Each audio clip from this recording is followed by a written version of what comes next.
세상학교 성도 여러분, 12월 18일 세상학교 수요 공부를 시작하겠습니다. 오늘은 15장 18절부터 지금 공부하겠습니다. 한번 성경책을 펴시고요. 우리 18절 한번 같이 읽어봅시다. 여호와께서 영원무궁하도록 다스리시도다 하였더라. 아멘. 여호와의 다스림이 무궁하시다. 여호와께서 영원무궁하도록 다스리신다 하는 겁니다.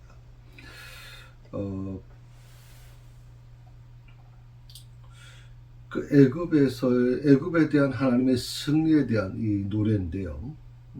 그러니까 여기에서는 뭐냐면 이 찬양을 부른 모세나 모든 이스라엘 백성들이 하나님의 영광이, 하나님의 통치가 계속될 것이다 하는 것을 분명하게 말씀하고 있죠. 그래서 오늘 이 18절은 오늘 15장 전체의 어떤 종결부라고 생각을 할 수 있어요. 이 찬양의 종결부라고 볼 수 있어요. 그러니까 하나님의 그 세계 통치가 영원할 것으로 찬양이 종결되는 것은 어떻게 보면 굉장히 자연스러운 일이죠. 지금도 우리가 역사에 대한 부분에 있어서 역사를 누가 주관하느냐 하는 부분에 있어서 그 개념의 차이가 굉장히 크게 나타납니다. 얼마 전에 이제 대통령 탄핵이라는 굉장히 큰 사건이 있었지 않습니까? 이제 그 과정에서 우리 국민들이 갖고 있는 가장 중요한 부분이 뭐냐면 국민의 힘으로 대통령을 바꿀 수 있다. 뭐 이런 어떤 역사를 바꿀 수 있다라고 하는 그런 것이 익숙해지고 있습니다. 그런 것에 익숙해진 사람들은 결국 다수의 힘, 그리고 국민의 힘에 의해서 움직인다라고 하는 개념이 굉장히 강하게 나타나거든요. 근데 우리 하나님을 믿는 사람들은 이 역사의 모든 주관자가 하나님이시라는 것을 우리는 고백하잖아요. 그러니까 하나님을 믿는 사람들, 그 하나님 교회에서 중요한 역할을 감당하신 분들이 뭐 국회의원도 계시고 여러 가지 정치 쪽에 많이 계시는데 이분들의 그 신앙은 대체 어떤 것인가 제가 묻고 싶어요. 역사를 하나님이 주관하고 계신다고 믿는 것인지 아니면 다수에 의한 대중에 의해서 움직여 나가고 있다고 믿고 있는 것인지 그걸 한번 여러분 염두에 두시면 좋겠다 생각이 듭니다. 우리가 대표적으로 미국을 생각할 수 있지 않습니까? 그래서 우리가 상식적으로 모든 통계라든지 모든 그 설문조사에서 뭐 트럼프 대통령은 전혀 그 상대가 되지 않았죠. 그런데도 불구하고 이제 뚜껑을 열어보니까 결국 트럼프가 모든 그 경쟁 그런 어떤 주에서 다 이겼단 말이죠. 그것도 압도적으로 이겼습니다. 그러면서 이제 트럼프 대통령이 처음에 공약한 게 뭡니까? 미국을 미국답게 만들겠다. 미국을 미국답게 만들겠다라고 하는 그 의미가 뭐냐면 처음에 미국을 세울 때 청교도가 세웠고 기독교의 기반으로 세워진 나라이기 때문에 기독교의 정신으로 돌아가겠다는 뜻입니다. 그걸 아주 대통령 당선되신 분이 공개적으로 발표했거든요. 그러니까 어느 주에서는 아주 발빠르게 학교에서 여러분 미국 학교는요 기독교 나라잖아요. 뭐 국교는 아니지만 기독교 나라잖아요. 그런데도 불구하고 학교에서 성경을 지참해서도 안 되고 성경을 가르치지도 않습니다. 그리고 성경을 비치하지도 않거든요.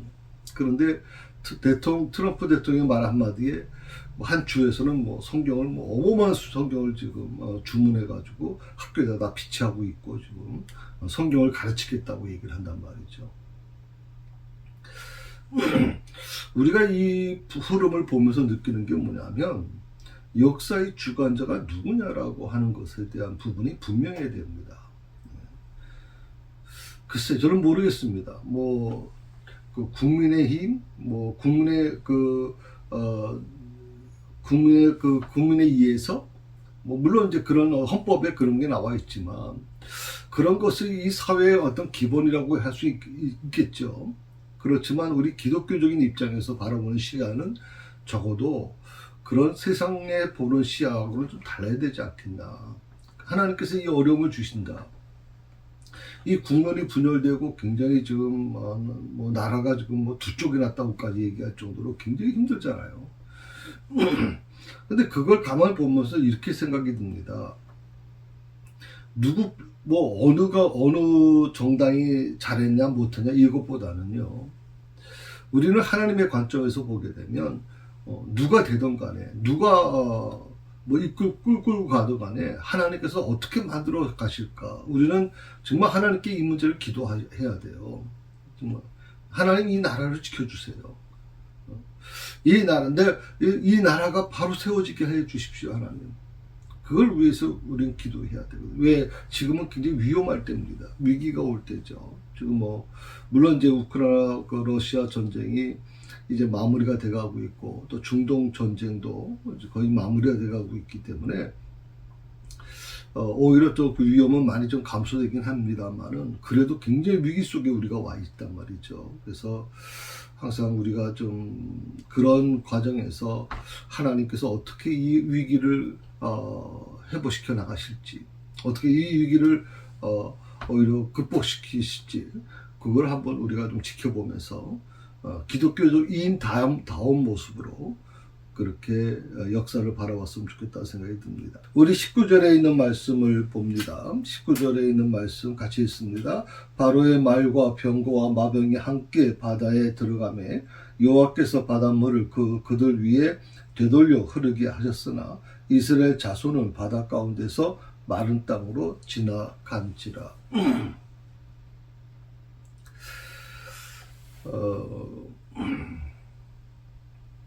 오늘 이 19절에 있는 말씀은 이 모세의 노래가 다시 한번 지금 반복이 됐는데, 그거는 이제 이 19절에는 큰 의미는 없습니다. 그건 뭐냐면 이제 20절부터 미리암의 노래, 미리암의 찬양을 연결시켜주는 그런 구절이라고 여러분 생각하시면 될 것 같습니다. 그래서 19절은 어떤 큰 의미는 없다 말씀을 좀 드리고 싶고요. 그리고 20절의 말씀을 한번 보시게 되면 20절부터는 이제 미리암의 노래라고 해서 모세의 이제 누이죠.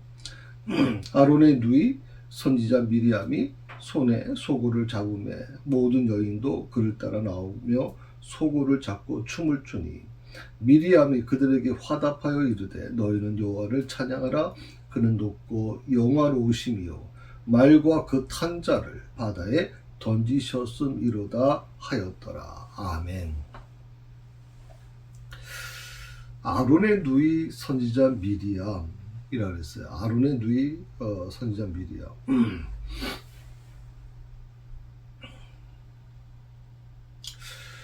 이 미리암의 역할이 사실 굉장히 중요했죠. 모세가 어릴 때 나일강에 이제 원래 버려지게 되어 있었지 않습니까? 그거를 3개월간 그야말로 어머니만이 아니죠. 네. 어머니만이 아니라 그 가족 모두가 사실 목숨을 건 겁니다. 그 아이를 죽이지 않기 위해서, 그 아이를 살리기 위해서 모든 형제들까지도 전부 다 목숨을 건 거죠. 어떻게 보면 그런 과정에 가장 중요한 역할을 했던 사람이 누구냐? 바로 이 미리암이라는 누이입니다. 미리암이 끝까지 갈대 상자에 넣어가지고 모세가 갈대 상자에 넣어서 이제 거기죠. 물에 띄우자, 나일강에 띄우자, 그걸 끝까지 지켜봤던 사람이 누구냐면 바로 미리암입니다. 그리고 미리암이 공주를 만나고 공주를 통해서 이 모세를 연결시켜준 아주 중요한 역할을 했던 사람이 미리암이거든요.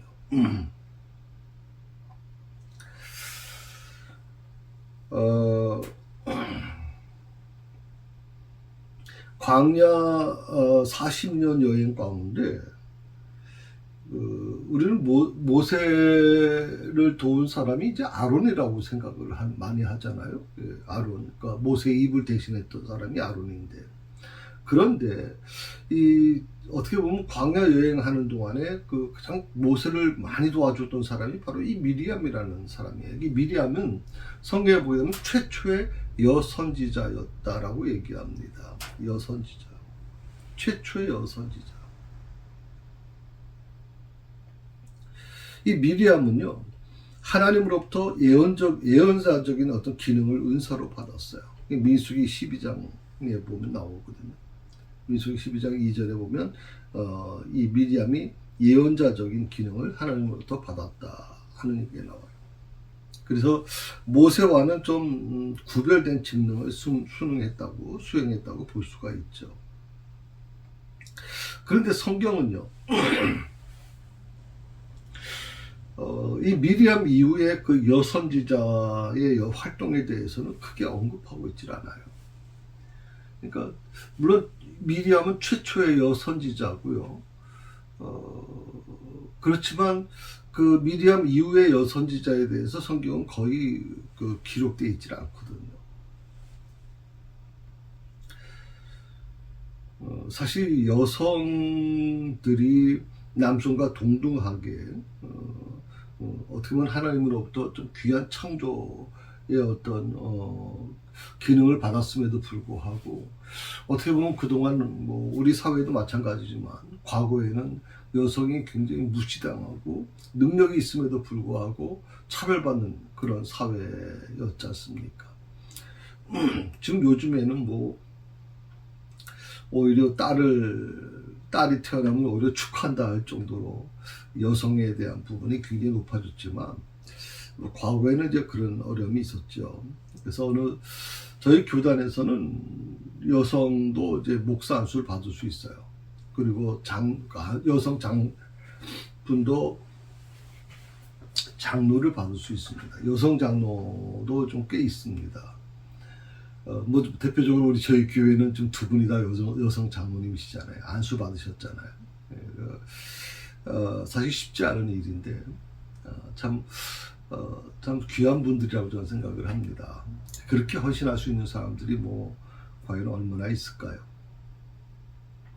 성별의 차이 문제보다는 그걸 바라보는 사람들, 또 그 당사자도 마찬가지겠지만, 나는 여자인데, 여자가 과연 뭘 할 수 있어? 라고 하는 이런 어떤 제한된 모습들, 이걸 스스로 깨지 않으면 굉장히 어려울 겁니다. 특히 아직도 우리 장로교 합동축 같은 경우는 허락을 안 하죠. 여성 장로를 허락하죠. 안수를 허락하지 않습니다.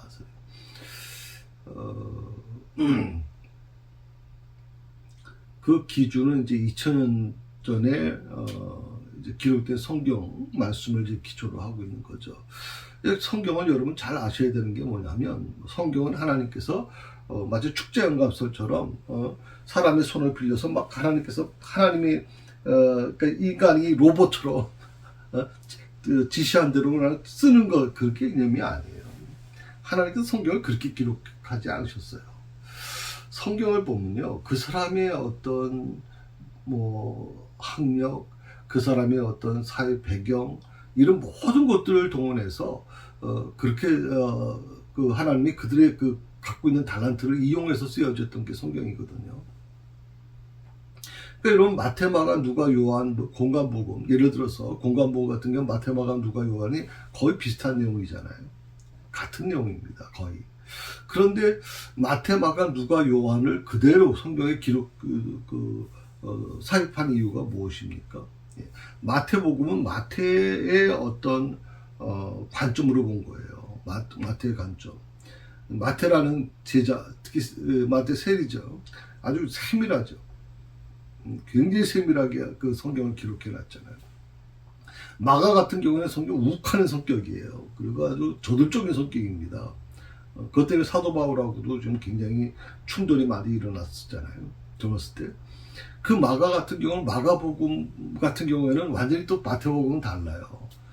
그래서 여러분, 마태, 마가, 누가, 요한은 복음을 좀 깊이 공부하다 보면 읽다 보면 많은 변화가 일어나요. 아, 여기는 마가의 생각이, 마가의 모습이 느껴진단 말이죠. 특히 마가복음은 그 이방인들을 대상으로 하는 쓰여진 그런 어떤 성경이기 때문에 그 내용 자체가 완전히 다르구나. 내용은 같지만 그걸 표현하는 양식이 달라요. 그러니까 성경은요, 그런 부분이 굉장히 귀하다고 저는 생각을 하고 있거든요. 그래서 그 부분에 대해서 2000년 전에 그 축자영감살 성경을 뭐 하나님은 인간의 손만 빌렸지 절대 인간의 뭐 생각이나 감정 그런 걸 전혀 도입시키지 않았다라고 하는 이 부분은 너무 지나친 성경 해석 방법이라고 저는 생각을 합니다. 뭐 그것이 옳다 틀리다라고 하는 개념을 떠나서 너무 지나치지 않냐. 그것 때문에 여성 안수를 거부하는 거는 너무 무모한 거 아닌가 하는 생각이 좀 들 때가 있습니다.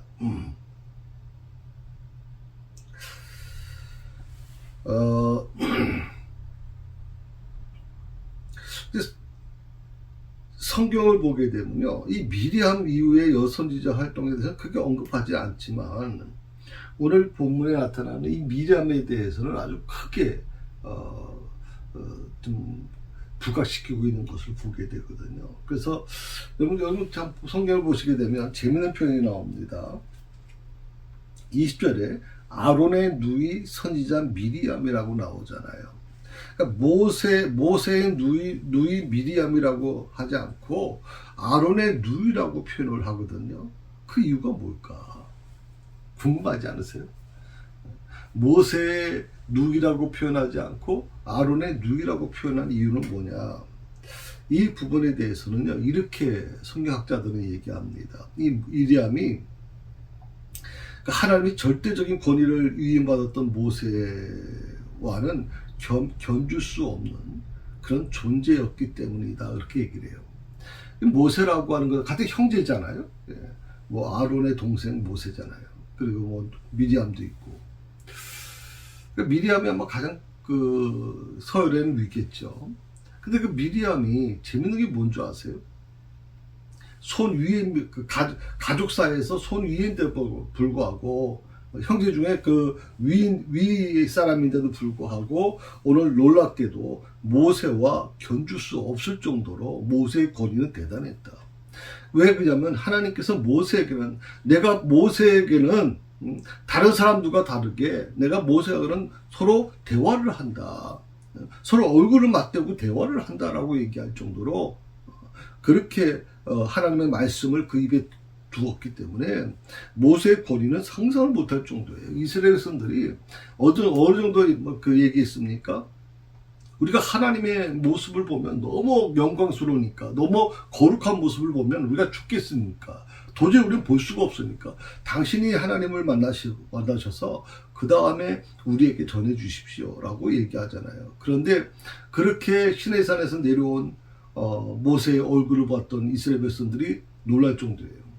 모세의 얼굴이 광채가 상상을 못할 정도로. 그래서 모세가 천으로 얼굴을 가렸다고까지 얘기할 정도예요. 그러니 이스라엘 백성들이 모세를 사람으로 생각했겠어요, 여러분? 아니죠. 아마 모세라고 하는 이 지도자에 대한 부분이 아마 특별했을 겁니다. 그러니 같은 뭐 서열이 위인 형제지만 미리암이 그러나 모세하고 견줄 수가 없기 때문에 그래서 모세의 누이라고 하지 않고 아론의 누이라고 소개했다라고 얘기하는 겁니다.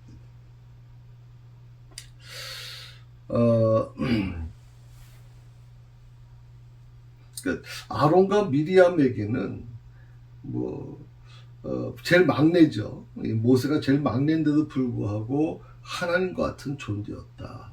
하나님과 같은 존재였다. 이걸 아론도 인정하고 미리암도 인정합니다. 그러니까 미리암이 여선지자로서 어떤 사명을 받은 사람이잖아요. 그런 능력을 받은 사람이잖아요. 그래서 한 번은 다음에도 한번 나오겠습니다만은 한 번은 모세에게 좀 질책하는 말을 하잖아요. 미리암의 그 지적이 틀린 말은 아니거든요. 미리암의 지적이 일부는 맞는 말인데, 근데 하나님께서는 누구 편을 들어주셨냐면 모세 편을 들어주신 거예요. 그리고 미리암에게 아주 무서운 나병의 병도 주시고, 뭐 그렇게 해서 모세의 어떤 중보가 아니고서는 치유할 수 없게끔 만들어 놓을 정도로 하나님이 모세에 대한 이 대하는 태도가 달랐어요. 그래서 아론과 미리암에게는 하나님과 같은 존재였다라고 하는 것을 여러분 염두에 두시면 좋을 것 같습니다. 자, 소굴을 잡고 춤을 췄다. 소굴을 잡고 춤을 추니라고 말이 나오죠. 미리암과 여인들이 입으로 찬양할 뿐만 아니라 춤을 추며 찬양을 했다 하는 것이거든요. 성경에서 종교 의식 중에 춤추는 장면은 여기가 처음이에요. 성경에서 춤추는 장면이 여기가 처음이에요.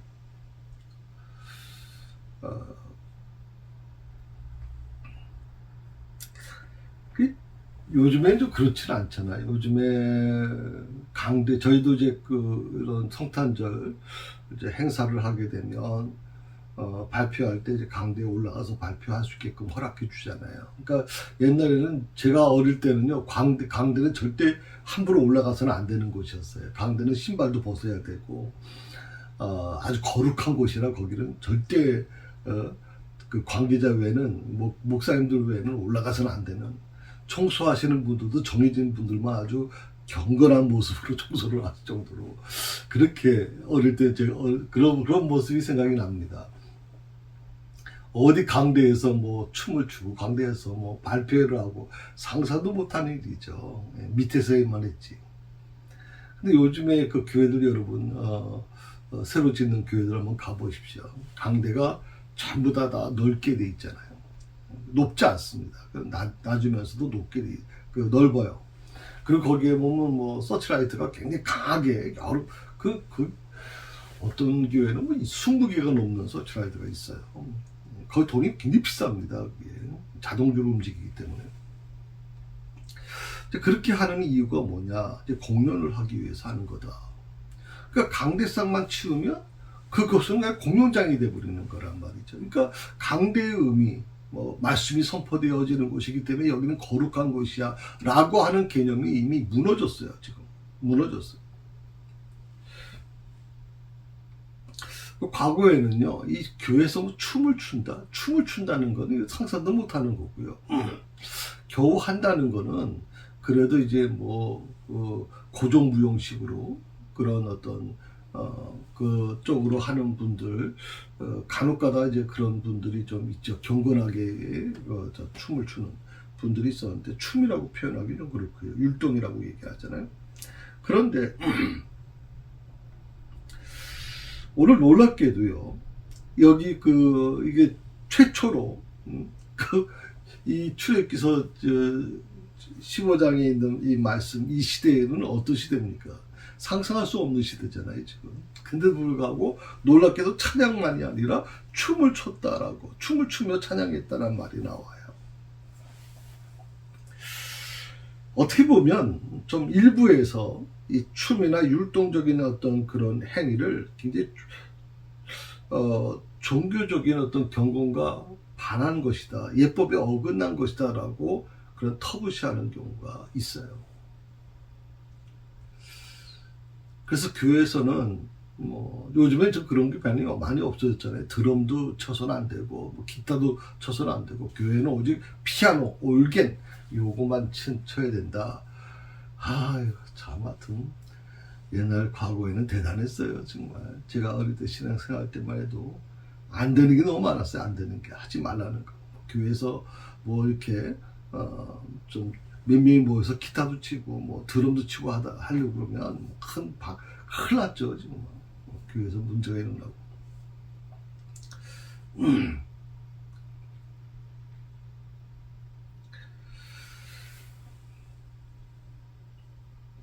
만약에 춤이라는 게 찬양을 담는 정말 그런 진실한 몸짓이라면, 그것은 경멸의 대상이 될 수 없다고 저는 생각해요.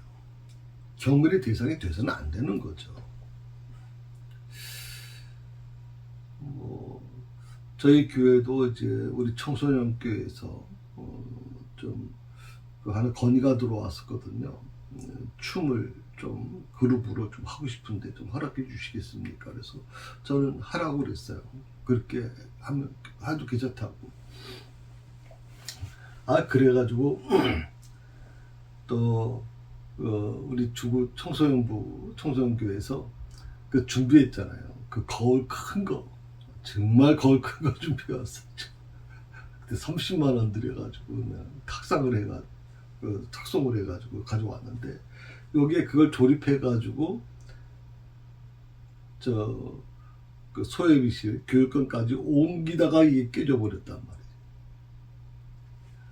그러고 나서는 그 다음에 또 해야 되는가 말해야 되는가 굉장히 고민이 많죠. 30만 원 돈이 날아가 버렸으니까 그걸 또 치우는 데만 해도 또 굉장히 돈이 좀 들어갔고요. 그런 부분에서 좀 어려움이 좀 존재하고 있어요. 근데 저는 반대하지는 않습니다.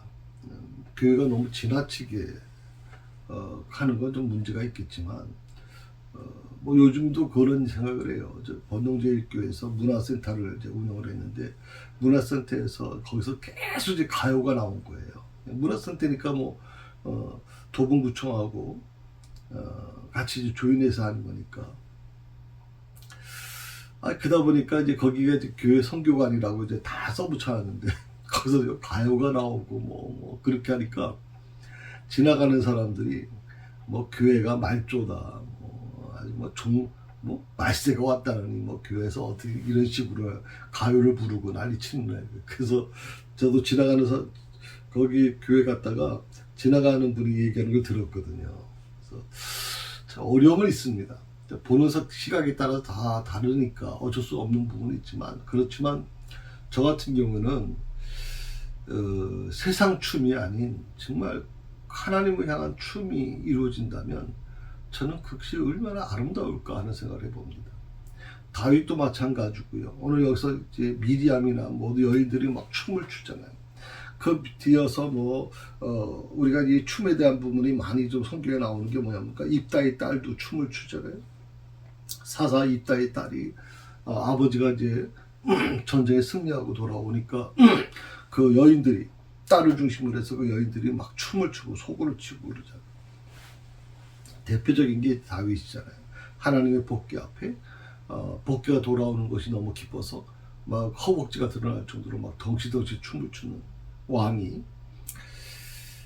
이것이 어떻게 보면 굉장히 중요한 부분이죠. 여기서 소고를 친다 하는 표현이 나와요. 그 소고를 잡음에, 그러니까 소고라고 하는 게 어떤 모습이 있냐면, 이제 요즘에 표현하면 이제 탬버린이라고 표현하면 될까요? 탬버린 정도면 될 겁니다. 탬버린과 같은 비슷한 그런 악기입니다.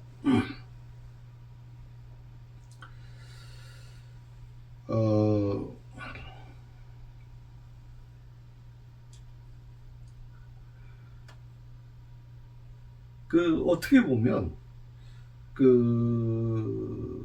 어떤 한정된 어떤 직분을 이제 수행할 수밖에 없는 상황이었는데도 불구하고, 이것이 어떻게 보면 이 최초의 이 미리암과 여인들이 소고를 들고 찬양했던, 춤을 췄던 이 모습이 대대적으로 이제 보통 전쟁이나 또 기쁜 일이나 이를 여갔을 때 여인들의 춤으로 자리 잡았다, 이렇게 얘기할 수 있겠죠.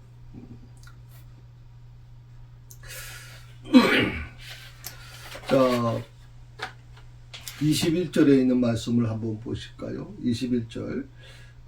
미리암이 그들에게 화답하여 이르되 너희는 여호와를 찬송하라. 그는 높고 영화로우시며 말과 그 탄자를 바다에 던지셨음이로다 하였더라. 화답하였다. 미디암이 그들에게 화답하였다. 그러니까 미디암이 화답했다는 것은 미디암만이 아니겠죠. 미디암과 같은 여인들이죠.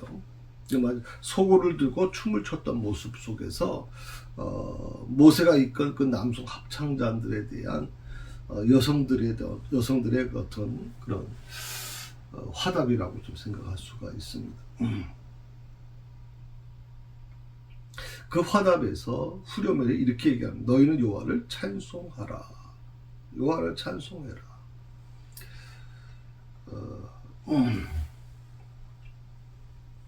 사실 우리는 지금까지 우리 개신교회는 우리 개혁교회는 주일날 예배를 드릴 때 찬양을 부르잖아요. 그 찬양을 부르는 게 일방적인 찬양입니다. 1절, 2절, 3절, 4절을 같이 다 부르지 않습니까? 그런데 이제 천주교회는 이게 물론 같이 부르는 것도 있겠지만 이제 신부와 또 그리고 이제 그 회중이 서로 화답하면서 부르는 찬양들이 있어요.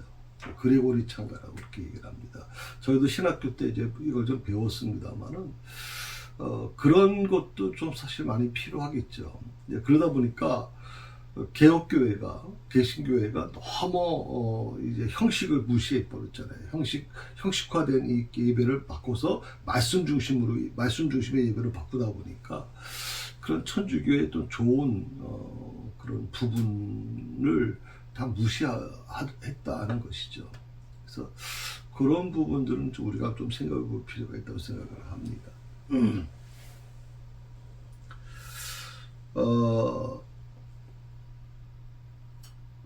22절에 있는 말씀입니다. 네, 모세가 홍해에서 이스라엘을 인도하며 그들이 나와서 수르 광야로 들어가서 거기서 사흘길을 걸으나 물을 얻지 못하고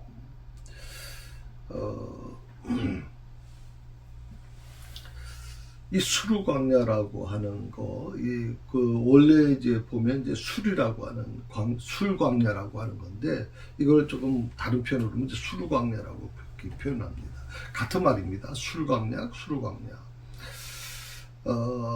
이 수르 광야라고 하는 게 다른 어떤 그 곳에는 또 민수기에는 다르게 표현하는 부분이 있어요. 에담 광야다 이렇게 에담 광야. 그러니까 술 광야, 뭐 수르 광야, 에담 광야 다 같은 모습이라고 생각을 해요. 그래서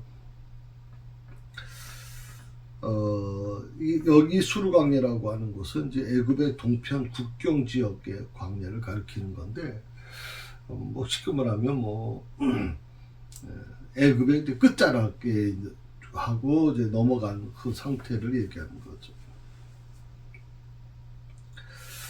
그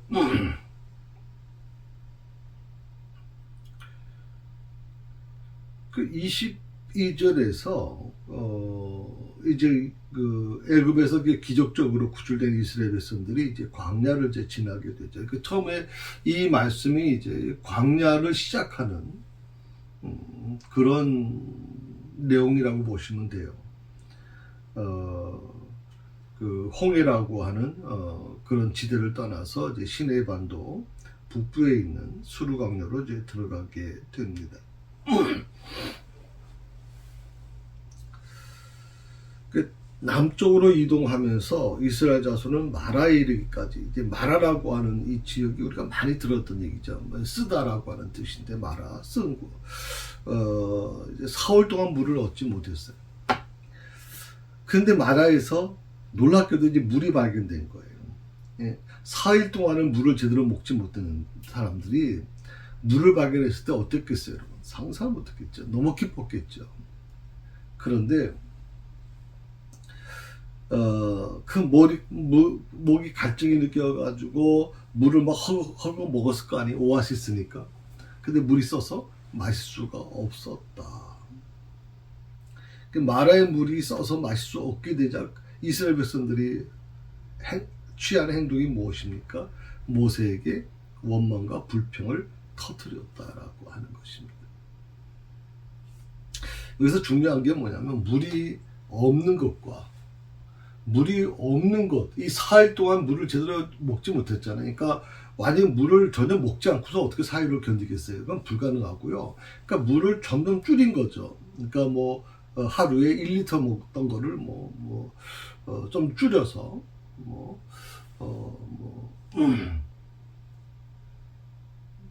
1.5리터 먹던 것을 뭐 1리터 먹고 뭐 50리터 먹고 뭐 이렇게 좀 더 줄이는 겁니다. 계속 줄여 나가는 거죠.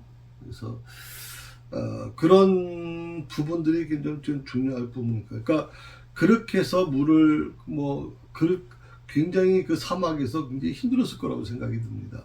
예. 목은 타오르는데 물은 정해진 시간에 조금밖에 먹지 못해야 되니까. 그때는 놀랍게도 여러분 불평이 없었어요. 물론 뭐 불평이 없지는 않았을 겁니다만은 성경에 그렇게 그들이 광야에 물을 얻지 못했다 그래서 불평이 아주 극한 상태까지 가지는 않았단 말이죠. 그런데 마라라고 하는 것에 도착해서 보니까 오아시스가 있는 거예요. 물이 풍족해요. 그러니까 그들은 너무 기뻐가지고 물에 달려들어가서 막 허겁지겁 먹었는데 그 물이 써서 막 토해냈을 거라고 생각이 들거든요. 자, 여기서 중요한 부분이 있습니다. 물이 처음부터 없을 때는 물을 그냥 뭐 하루에 먹을 그 양보다도 뭐 3분의 1, 뭐 5분의 1 정도 줄여서 먹더라도 그래도 그 고난 속에서도 그래도 그들은 이겨내려고 몸부림쳤거든요. 그런데 풍족한 물을 발견했어. 오아시스를 발견했는데 먹을 수가 없다고 하면 이게 더 큰 절망을 느끼는 거예요. 그래서 불평이 더 커질 수밖에 없는 거예요. 이 마라의 그 이스라엘 백성들의 이 원망과 불평은 바로 그런 부분이 더 컸다고 생각을 해요. 앞에 있는 물을 보고서도 먹을 수 없는, 그걸 느끼는 이스라엘 백성들의 그 절망감은 더 컸을 거다.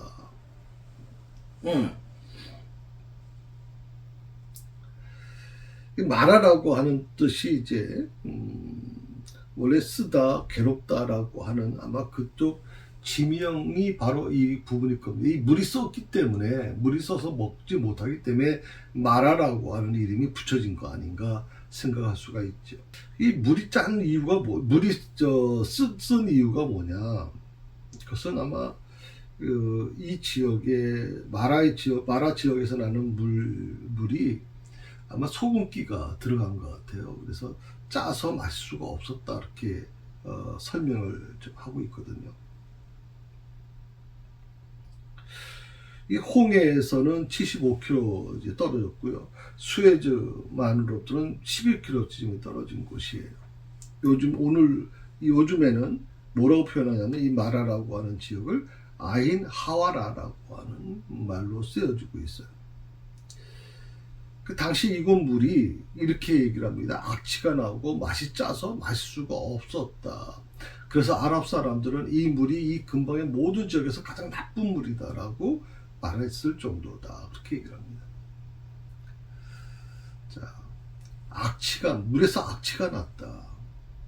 그리고 맛이 짜서 마실 수가 없었다.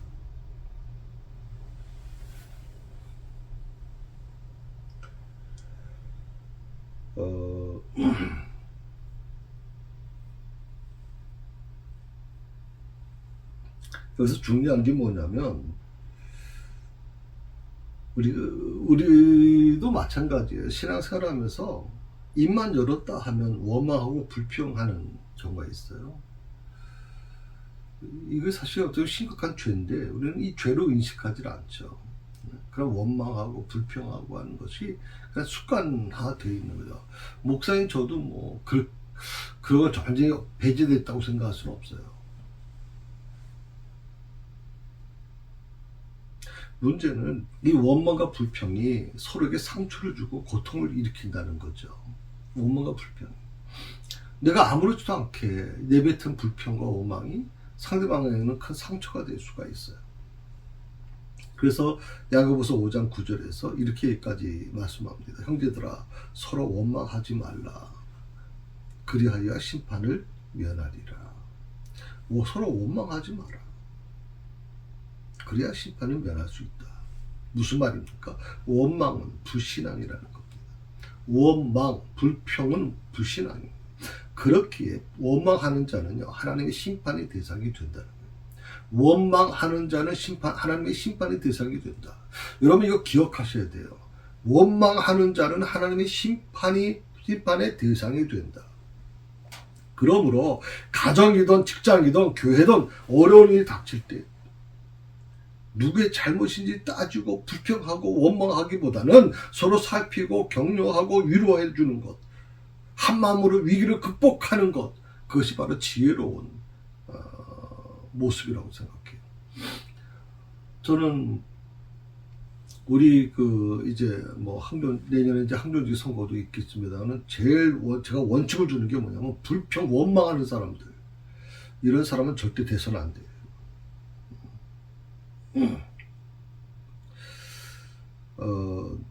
어떤 일이 있으면 그걸 따지고 불평하고 원망하는 거, 그래서 그 사람의 말을 들은 사람이 상처받고 아파하는 거, 이것은 진정한 하나님의 일꾼이 해서는 안 되는 거예요.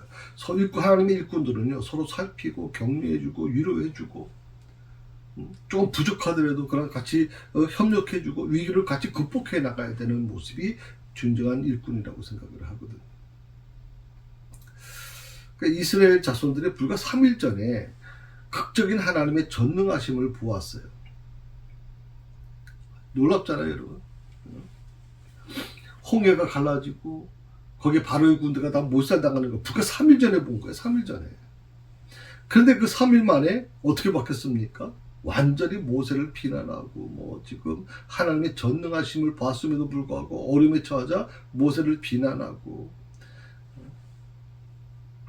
참 이거 보면요, 하나님을 믿는 믿음이라는 게 하루아침에 번쩍 생기는 게 아닌데, 참 그런 생각을 좀 많이 해보게 됩니다.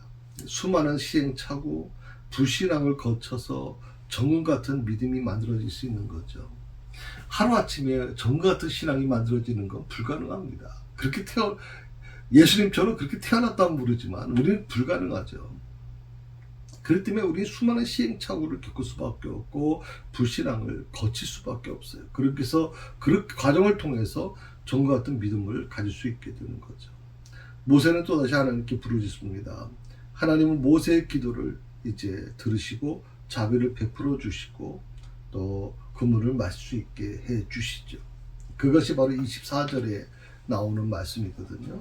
그래서 오늘은 여기까지 하고요. 24절을 이제 다음에 하겠습니다. 그런데 다음 주가 25일이 수요일입니다. 그래서 다음 주는 좀 휴강을 할 생각입니다. 성탄절에 집중하기 위해서입니다. 그래서 그 부분을 여러분 이해해 주시고 아마 그렇게 되면 아마 새해 여러분을 만나지 않겠나 생각을 해봅니다. 그래서 24절 하나님이 어떻게 그 쓴물을 단물로 만드시고 이스라엘들의 원망과 불평을 그거를 어떻게 찬양으로 바꾸시는지 그 과정을 한번 공부하도록 그렇게 하겠습니다. 수고하셨습니다. 하나님 아버지 감사합니다. 오늘도 주신 말씀을 깊이 묵상하면서 불과 3일 전에 홍해의 이 놀라운 기적을 경험했던 이스라엘 백성들, 그 3일 만에 그들의 입에서 또다시 불평과 원망과 남을 탓하는 그런 일들이 일어나고 있었습니다. 하나님, 인간의 힘이라는 게, 인간의 능력이라는 게 얼마나 부족하다는 걸 느낍니다. 우리가 우리 스스로 힘으로 할 수 있는 게 과연 뭐가 있을까요? 그래서 주님께 기도합니다. 우리의 부족함을 하나님 주께서 맡아 주관해 주시고 항상 겸손한 마음으로 주님 앞에 서게 하여 주시고 내 입에서 원망과 불평이 떠나게 하여 주시고 남을 판단하는 마음이 생각이나 모든 것도 다 제하여 주시옵소서. 그래서 온전히 서로를 높이고 서로를 섬기는 그런 아름다운 그런 신앙의 모습이 될 수 있도록 인도해 주옵소서. 예수님의 이름으로 기도합니다.